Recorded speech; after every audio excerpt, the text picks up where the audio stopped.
Con 46 minutos ya está aclarando, ya se nota. Esta semana se ha notado en especial de que aclara mucho más temprano. Está con nosotros el diputado Karim Bianchi. ¿Cómo estás, Karim? Buenos días, bienvenido. Muy buenos días, gusto saludarte a ti y a través de Polar a toda la gente que está en la audiencia y también en la televisión. Vamos a hablar de varias mociones que has hecho. Sí, ¿qué me dice Rodrigo? Ah, sí, lo puede levantar un poquito. Te está escuchando. Además, un hombre de radio, el señor Bianchi también, así que conoce perfectamente el tema técnico interno. Ya vamos a hablar de varias mociones que has hecho en los últimos días, Karim, pero te quiero preguntar al tiro del tema del estadio techado, que ha sido una polémica regional, por decirlo de alguna forma. Mucha gente molesta porque se ha tomado la decisión y que vino a dar a conocer la ministra del Deporte, Paulina Cantor, la semana pasada, de no hacer el estadio techado y sí hacer una arena, un polideportivo, como se le quiera llamar, para 5.000 personas aproximadamente. Pero hay un convenio que está firmado por el anterior Consejo Regional. ¿Qué se hace ahí? Ha sido mi pregunta a los diversos consejeros regionales que han pasado por el estudio Polar durante esta semana. Algunos piden hasta una consulta ciudadana para ver qué es lo que prefiere la gente. ¿Cómo interpretas lo que ha sucedido con este proyecto fallido del estadio techado? O sea, yo primero creo que fue una opinión liviana. Yo no sé cuánto sabría la ministra realmente de este proyecto. Yo no sé si tenía el proyecto en carpeta, lo había revisado. Yo creo que ella vio los números y dio una opinión. Uh-huh. Y tampoco midió la magnitud de lo que representa eso quizás para la gente acá en Magallanes. Lo que nosotros hicimos fue elevar un oficio a la ministra, primero pidiéndole reconsideración de esto y también ver en qué paso de ejecución esto se encontraba, porque hay un convenio, como dices tú, y además hay una deuda del Ministerio del Deporte para con Magallanes y con Aysén. Son de las únicas dos regiones donde no ha invertido ningún recurso, por tanto se hacía además necesario, era un proyecto emblemático que además de yo creo que justamente se mezclaba con esto del polideportivo. Hoy día esas infraestructuras pueden servir para más de alguna cosa. Magallanes tiene índices de obesidad importantes, tiene, ¿no es cierto?, una necesidad de práctica deportiva, no tiene el clima para hacerlo todo el año, por tanto no era un capricho de querer techar ¿no es cierto?, este centro deportivo. Techarlo por techarlo. Claro, no era eso, sino que era algo más y que además podemos tener un centro deportivo de nivel. Sí. Acá se hacen espectáculos, por ejemplo, artísticos, se hacen competencias deportivas, pero siempre tienen el límite de que no podemos tener la gente como corresponde, no. Entonces hubiese sido una linda. Hay que estar adecuando los espacios para que se puedan hacer. Entonces siempre como a medias. Tenemos el Festival de la Patagonia que partió ahora, que por ejemplo podría ser ese un lugar, por ejemplo, que donde está hoy día es un gimnasio, es algo muy muy precario.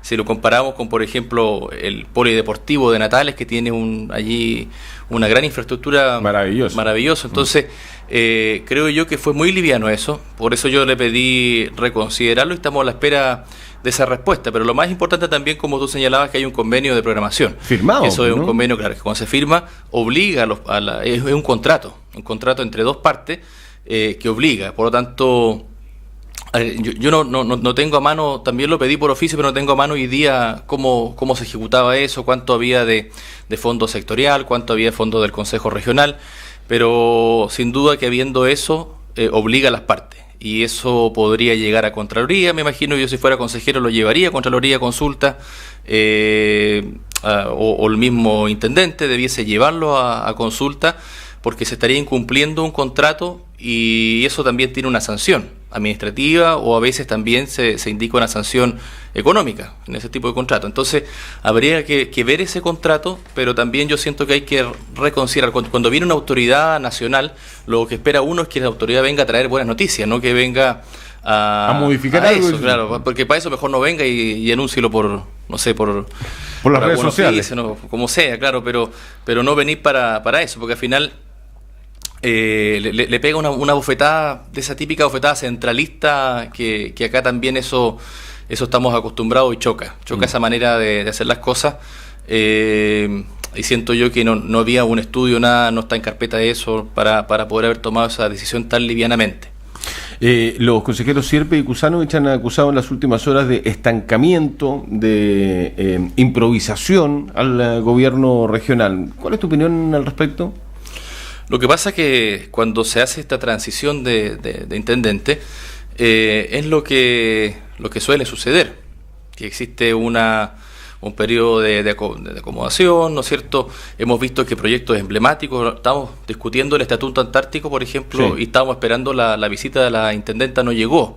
Entonces hubiese sido muy importante saber en qué va, por ejemplo, proyectos como el Centro Antártico, las bases antárticas, porque se entrelazan. Entonces tenemos un estatuto que es una ley normativa, ¿no es cierto?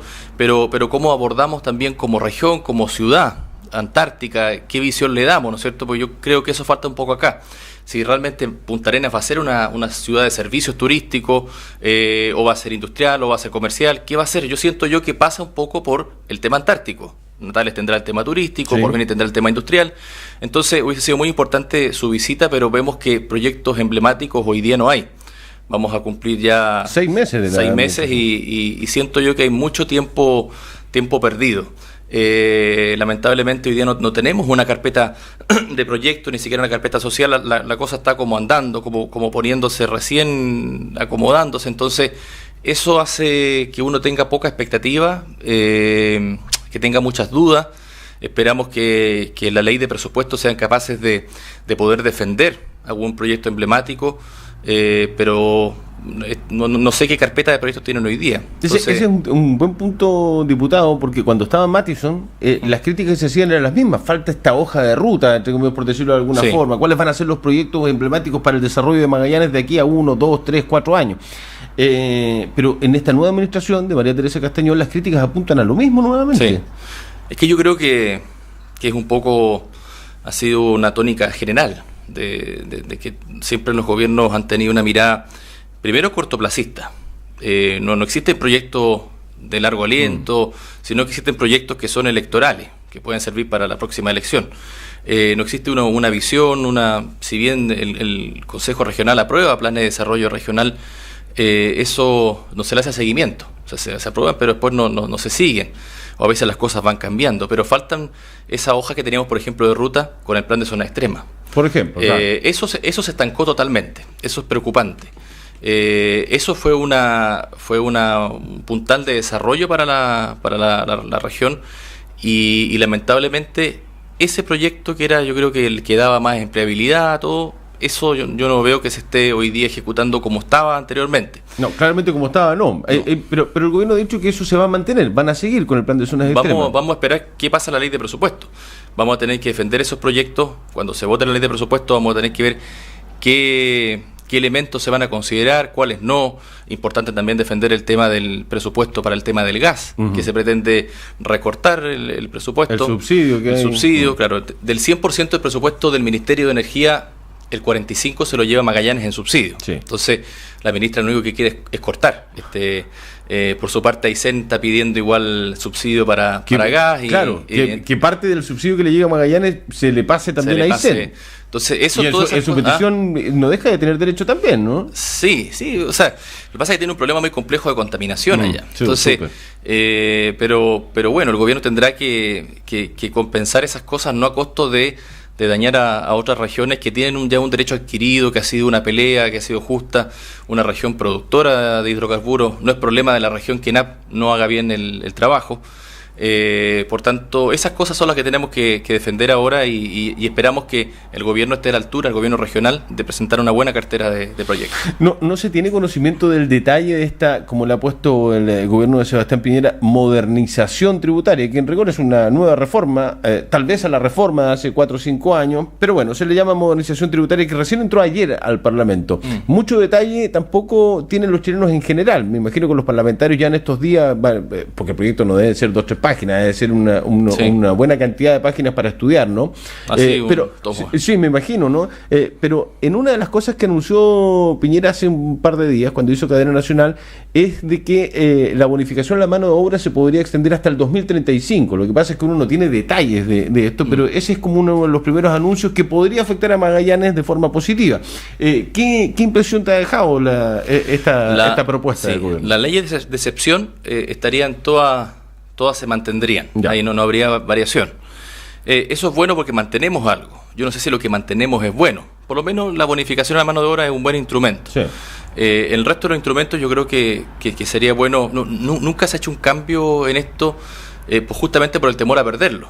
Yo creo que hoy día tenemos allí por lo menos si ya tenemos garantizado esto, también se abre por eso es bueno que se garantice a largo aliento, sí, porque por lo menos podríamos repensar si estos instrumentos realmente cumplen con la expectativa o no la cumplen.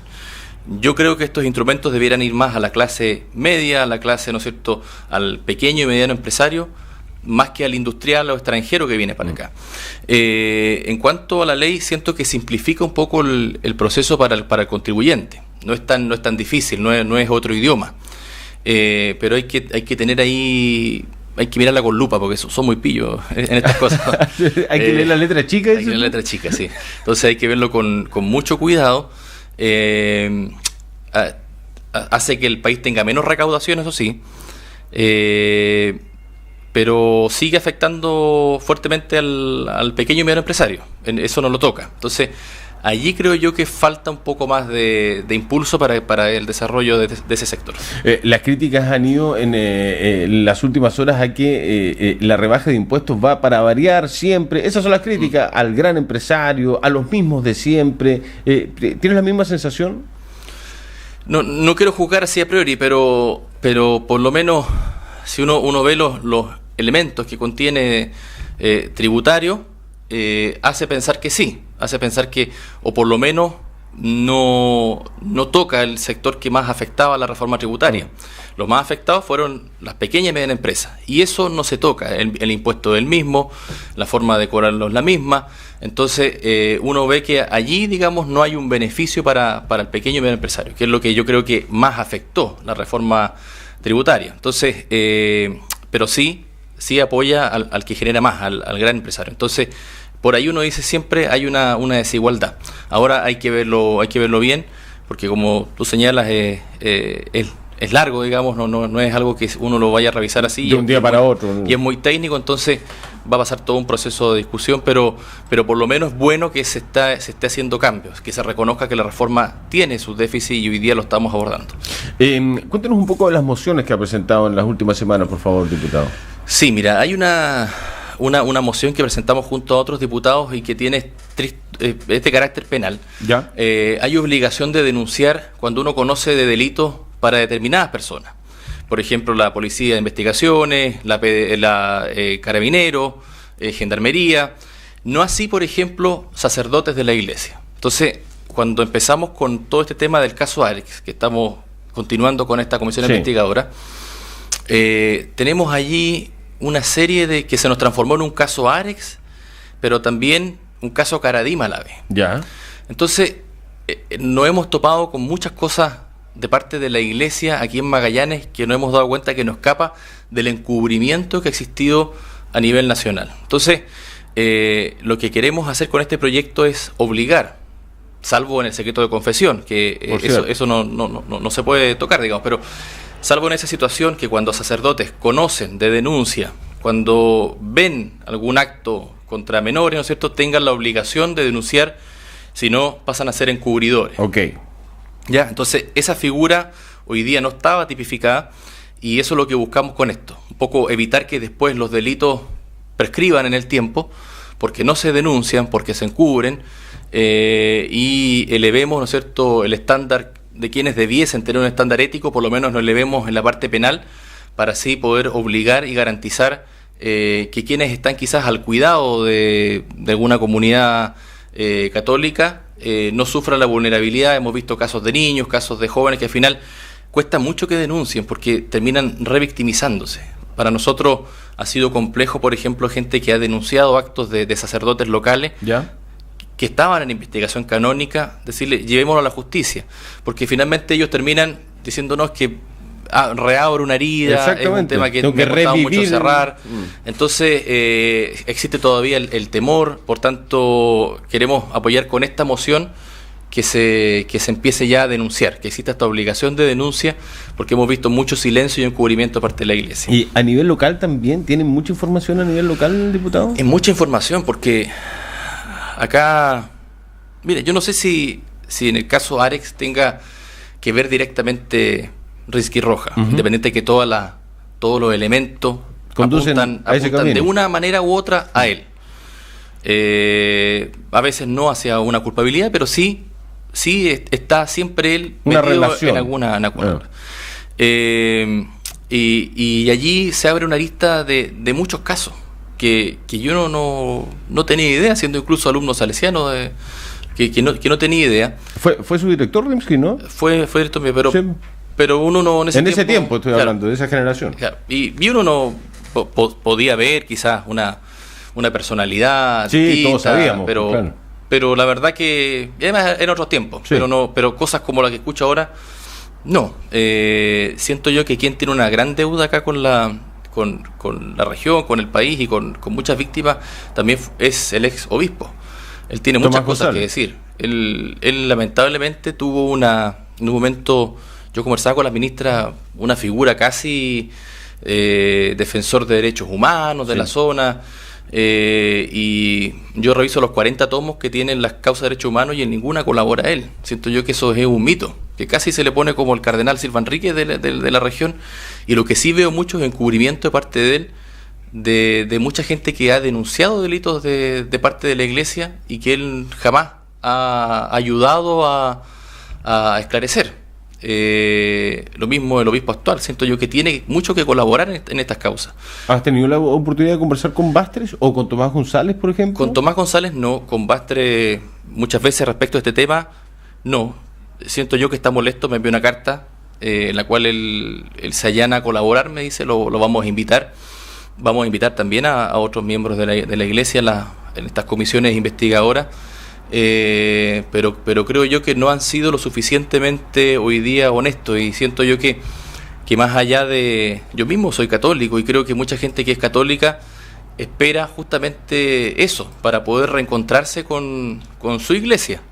Creo yo que los más interesados en recuperar esa confianza deben ser ellos mismos, de recuperar ese autorrespeto. Y siento yo que ese autorrespeto también se genera haciendo las denuncias, colaborando con las víctimas y haciendo un reconocimiento de todo lo malo que pudo haber habido para atrás, y Magallanes no es capaz de eso, y lamentablemente son muchas causas y muchas sin denuncia, y lo más lamentable es que toda esta gente que está hoy día en la iglesia conoce estos casos y tampoco ha sido capaz de denunciar. Pero además hay dos partes, una para atrás del caso Arex, y después de cuando muere Risky Rojas, que abre otra lista. Es otro sistema judicial, no es el que tiene la ministra, pero ahí nos encontramos con muchas cosas que tenemos que investigar. Por ejemplo, él cuando se suicida, que se habla de un suicidio asistido, no llega el fiscal en hora al lugar. Cuando a ti te dicen que hay un sacerdote que está en una investigación canónica y se mata, tienes que ir rápidamente. Policía y carabineros se pelean por el caso, y llegan también horas después, y cuando llegan ya no hay nada dentro de la habitación. Después aparece el hermano que también es sacerdote, diciendo que él no tiene nada de la habitación, que no hay nada, pero después al tiempo aparece dando un computador y unos celulares que sacaron que finalmente también no eran de Risky Roja. Entonces, además se deja una carta también. Se dice que hay 2 cartas. Yo he tenido contacto con personas que estuvieron en la casa de atrás. Hay una casa allí para no me acuerdo el nombre, como los que están estudiando para hacer para los seminaristas. Los seminaristas. Sí. Que estaban allí y señalan que se llevaron las cosas, que lamentablemente allí puede existir una verdad y eso siempre se ha escondido. Entonces ha sido muy dificultoso este caso. Al igual que el accionar de Carabineros, absolutamente sospechoso en la época, absolutamente sospechoso, con una manipulación total del caso, y además dejándose manipular totalmente por el cura Risky Roja, y por lo menos negligente, por decirlo, por lo menos negligente hasta el punto de ser sospechoso, te diría yo, que de este mismo caso. En el caso. Así es. ¿Qué puede sacar en limpio la comisión investigadora, diputado? Mira, ha sido un trabajo que ha sido bien interesante para mí, porque se aleja bastante el rol que he tomado de lo que realmente es de un diputado. Seguramente, claro. Es bueno fiscalizar, pero lo he tomado con mucha seriedad. Me he podido entrevistar con mucha gente se ha acercado, gente que no quiere pasar por tribunales se ha acercado, también uno tiene que tener un filtro en esto importante. He tenido apoyos de abogados que me han colaborado con este tema, y puedo sacar en limpio esas dos cosas, esas dos aristas hoy día. Y ¿se ha sorprendido con algunas declaraciones? Me sorprendió con algunas declaraciones y me he sorprendido con que, por ejemplo, un hecho puntual, que primero que no se ha hecho las investigaciones en todos los lugares que corresponden. Los salesianos tenían más casas. Rinsky Rojas le compra una casa a un conocido notario de la ciudad, y después, previo a que muere Ricardo Arex, y después de la muerte se la venden de nuevo. Entonces ese traspaso extraño de cuenta, que un cura tenga para comprar casa, pues para venderla, ya me parece sospechoso, y que nunca ningún juez haya ido a hacer una excavación a esa casa, por ejemplo. Que nunca ningún juez haya ido a allanar la casa, al conservador de bienes raíces, a ver los movimientos que pudo haber tenido Rinsky Rojas de vivienda.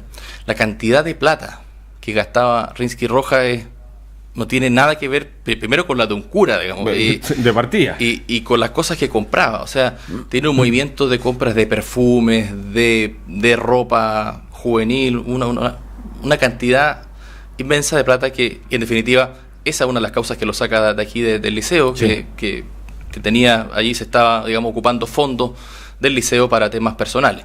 Entonces, lamentablemente, creo yo que desde que está la ministra Pinto para atrás, se hicieron muy mal las cosas. Ya. Y Carabinero hizo un trabajo, yo diría que en la primera etapa, desastroso.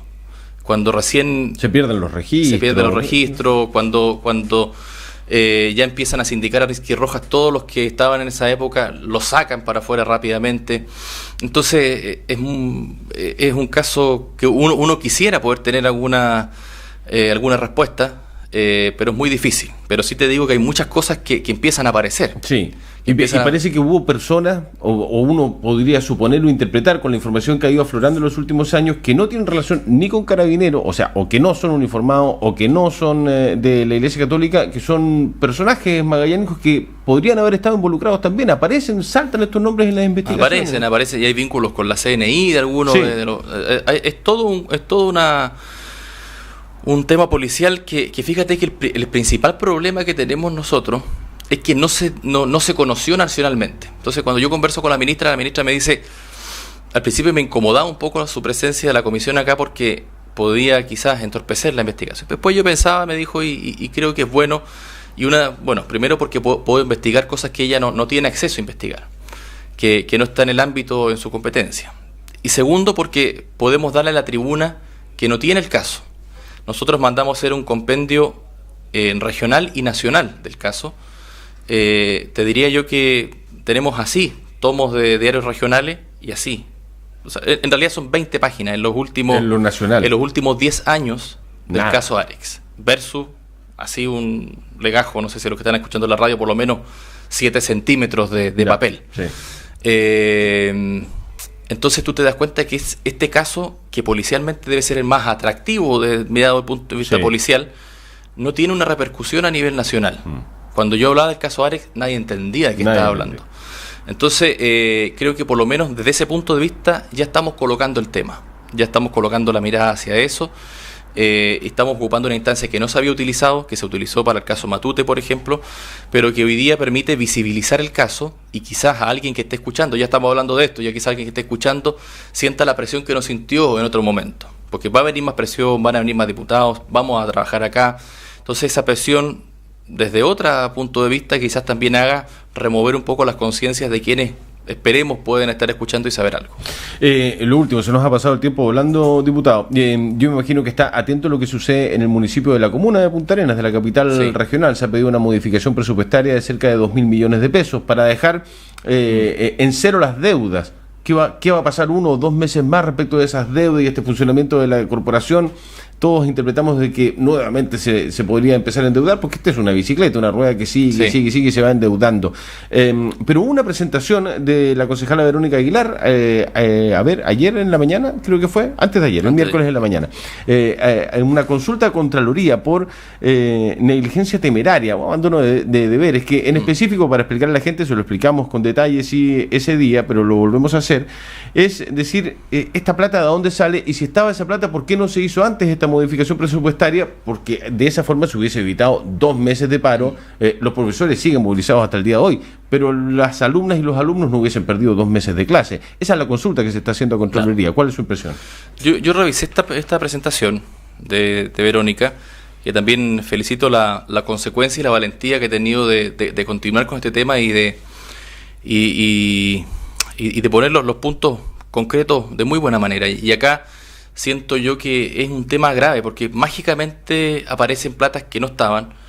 Nos vieron la cara a los parlamentarios, la comunidad, todos diciéndonos que no había otra forma de recurso. Nosotros gestionamos que pudiesen ingresar estos recursos que no estaban de estos bonos para complementar de alguna manera esta deuda. Siempre se habló del leaseback, el Libra, ¿no es cierto?, fracasa el leaseback en la primera licitación, y aparece esta opción, no sé, era la A, B, C, esta ya es la D. Entonces de repente aparece esta plata, y lo que uno puede, o el alcalde desconocía eso, lo cual es absolutamente grave, porque tú eres el administrador, o le mintió todo, y esa plata siempre estuvo, y lo que quiso era conseguir plata ocultando recursos que tenía la municipalidad para artificiosamente engañar a la comunidad, a los parlamentarios, al ministro de Hacienda.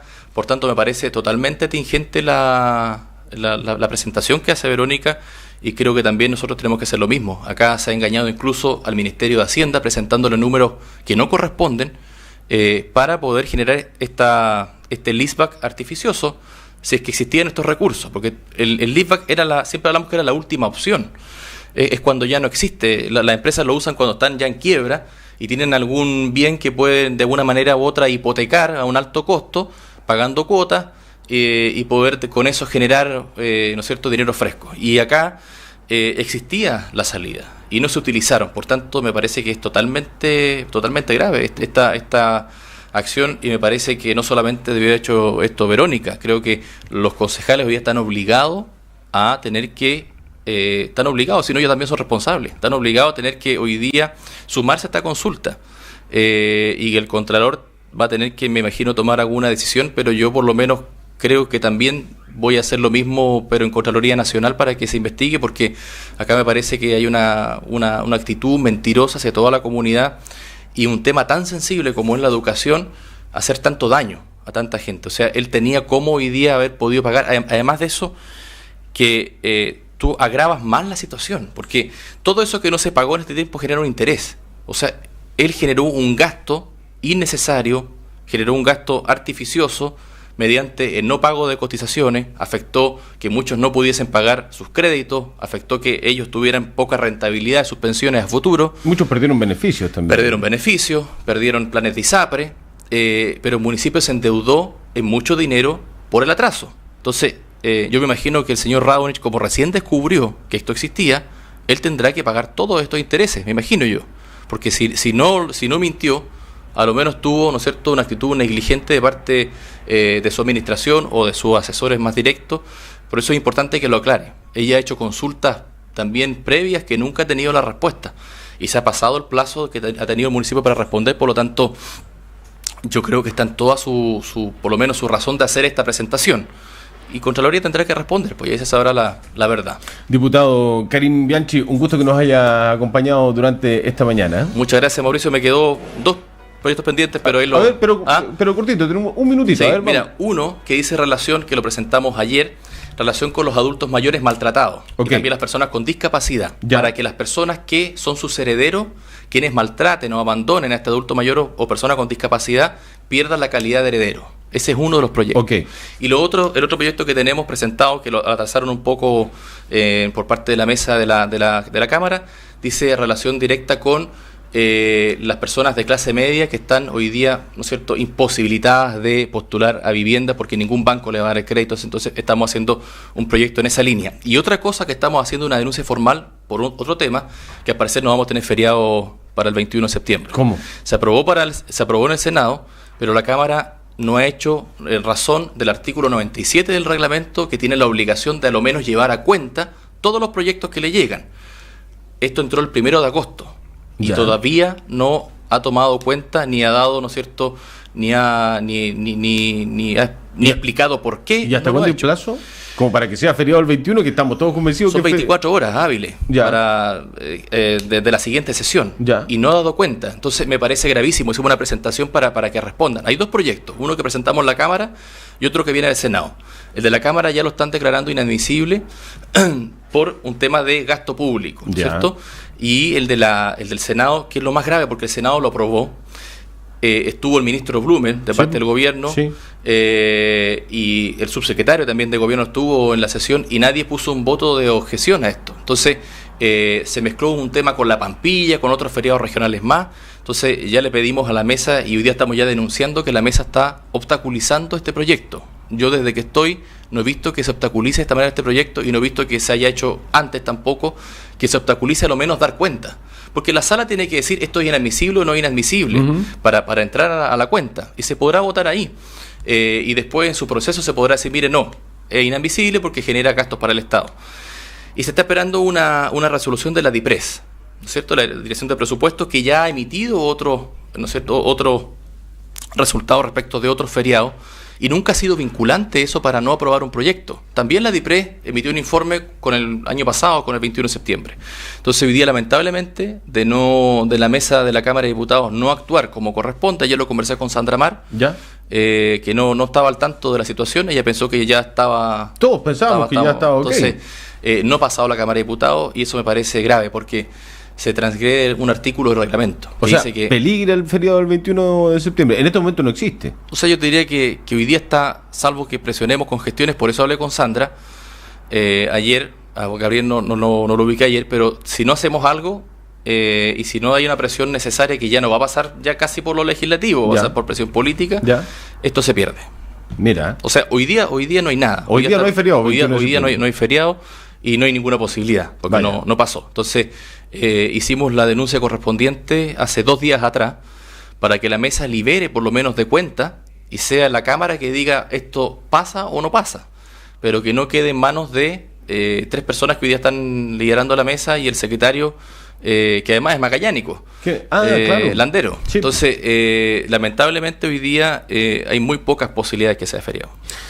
¿Con qué notición cerramos, diputado? Una mala noticia, sí, para Magallánica. Bueno, sí. Vamos a ver qué sucede, vamos a estar atentos al desarrollo de esta noticia. Hasta el momento no hay feriado el 21 de septiembre, ojalá se pueda y se van a hacer las gestiones, pero lo que todos pensábamos que iba a ser, finalmente al parecer no va.